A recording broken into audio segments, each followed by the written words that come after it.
So you're the lady behind it now. Yes. A new identity. People know who to shout at now. Hi Daisy, it's so good to see you here. Hi, it's lovely to see you in the UK. So the whole sustainable transport agenda came by through there.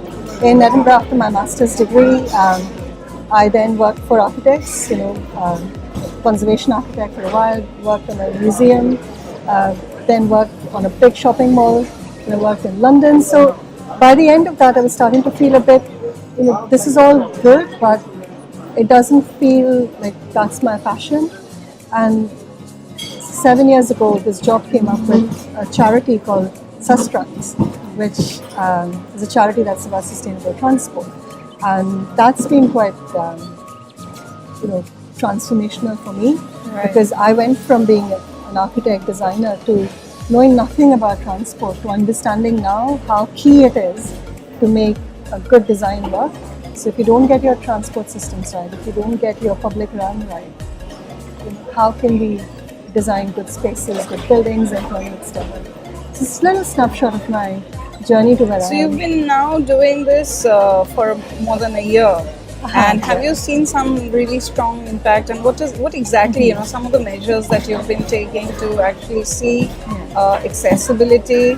I think Edinburgh that way has like a 26,000 population with 5 million visitors like through the year. Yes. How is all that handled really? It sounds phenomenal. It is. It's been a very interesting process. So the first thing I'm on secondment to the City of Edinburgh Council, to local government, for the past 18 months.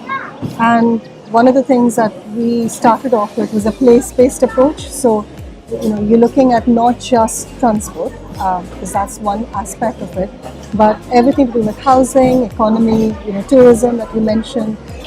All these different factors have to come in to inform a decision for that place. So that's been quite interesting, taking an approach that has been quite different to a traditional project approach. So we've had our board consists of planners, transport experts, economic development folk, housing, communications, finance, right from the beginning. And over the past 18 months, we produced a draft strategy last May. We've gone to the citizens to talk about our ideas, what do you think? And we've had this resounding kind of, yes, change is required and this is the right way to go. So I'm really excited because last month we got approval for the strategy. It's a 10-year delivery plan strategy, which will see the city centre of Edinburgh completely transformed. Is there some kind of involvement of the citizens there besides, of course, the policy makers? Yeah, absolutely. I mean, none of this is possible without, the community involvement, and people have to shape this. It's not a vision or a strategy that is owned by the council or by me or by the councillors. This has to be a city vision, and we were very clear from the beginning. So we did last autumn. We did a 12-week consultation. So public events, speaking to people, emails, big conversations. So they were with the involved city, very in various much levels. shaping this. And then we did it again last summer when we had the final plans, the draft plans, to say, now what do you think of this? One of the things that I've learned through the work I've been doing the past year, City Centre Transformation, is the power of the voices of young people. And we work very closely with primary school students and, even University of Edinburgh students or other, just to say this is a legacy project for your generation, and you need to shape this. And I have learned so much having done that. So there's been some really interesting ideas that have come through that now is going to be delivered. So things like a free city centre hopper bus, so free public transport. Okay. We've got Edinburgh is quite a hilly city, so we've proposed 4 lifts that will help with accessibility. A fully segregated cycling network, narrower streets, wider pavements, giving streets back to people. Public spaces that are more meaningful, that you understand what the purpose is for that space. So it's a hugely exciting kind of journey that we started on. But you asked about what is a tangible thing that we have now, and one of the things that I was quite keen is not just have a report at the end of the process. You have to be able to point to something and say, this is what it means.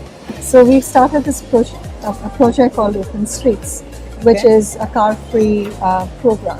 Right. So the first Sunday of every month, 13 streets in Edinburgh City Centre go vehicle-free, which is amazing because when you take vehicles out of a busy street, then people can come in and shape what happens there. Right.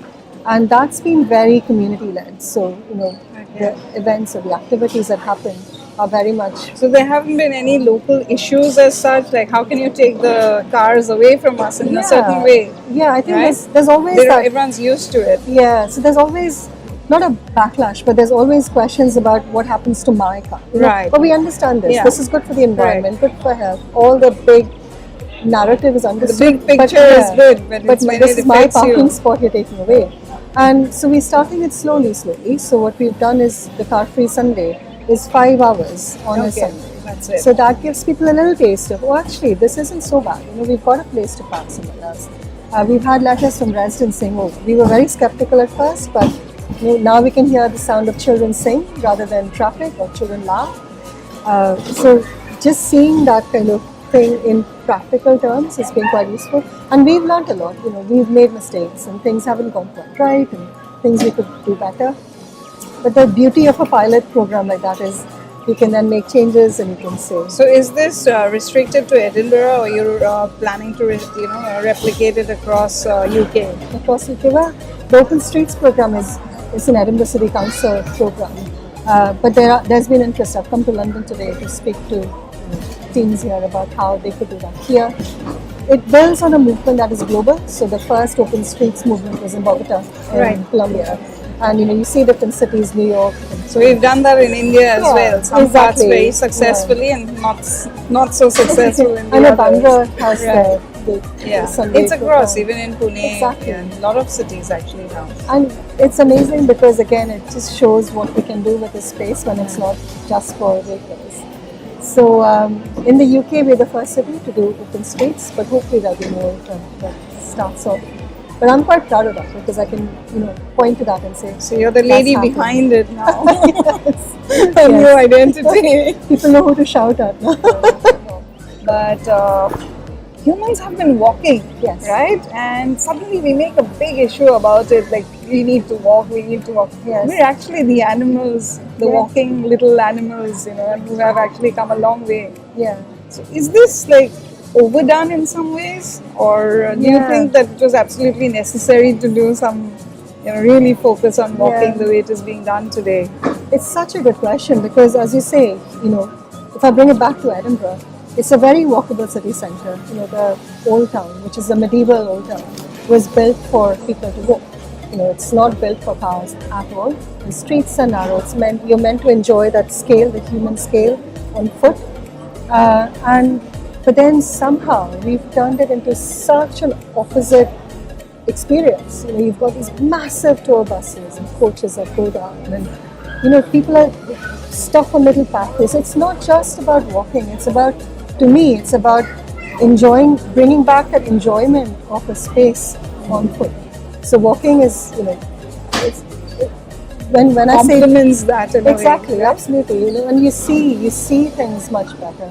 I went to some, I can't remember who was talking, but there was this thing about as humans when we evolve, our cities evolve accordingly. So it's how you travel. So 1 hour travel is what you're used to. So you walk for an hour and you build your city or town that way, and then you've got your bicycle, so you build it, and then you got your car. So your city has grown based on how much humans have decided they can travel, and that's quite interesting. We're trying to bring it back to say, actually, this is how we're meant to do things.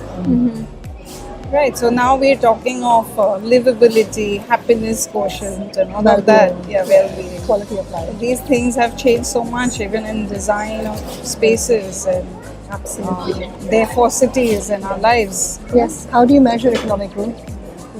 We had to do a business case for City Centre Transformation, and we've said that the value of the project, it's not the cost, it's the value of the project is based on comes under the umbrella of quality of life and well-being, not the traditional economic models that we look at. And I think that's been a very interesting process as well, in how you value that and how you put a monetary value to that. something new, something we're leading on as well, and it's exciting. Thank you, Daisy. It's Thank you. really been good talking to you. And